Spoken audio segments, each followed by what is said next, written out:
Daily. Taste the Daily.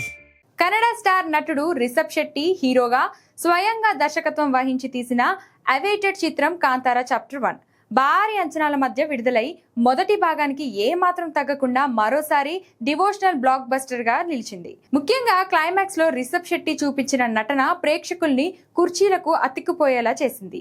ఈసారి కూడా నటనకు సంబంధించిన అనేక అవార్డులు రిషబ్ శెట్టినే అని ఫ్యాన్స్ నమ్మకం.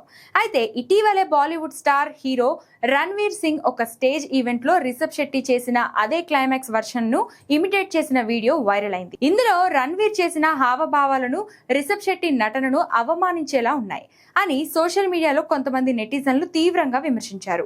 రణ్వీర్ రిషబ్ ను రోస్ట్ చేశాడంటూ #apologies రణ్వీర్ అంటూ పోస్టులు వెలువెత్తాయి.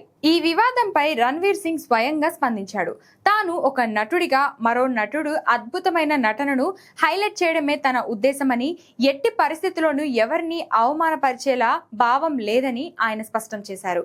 భారత్లోని ప్రతి ఆచారం సాంప్రదాయం పట్ల తనకు ఎంతో గౌరవం ఉందని, తన వల్ల ఎవరి భావోద్వేగాలు దెబ్బతిన్నా నిజంగానే క్షమాపణలు కోరుతున్నానని రణ్వీర్ క్లారిటీ ఇచ్చారు. రణ్వీర్ స్పందనతో ఈ కాంట్రవర్సీకి ఇక ముగింపు పలికినట్టేనని సినీ వర్గాలు భావిస్తున్నాయి.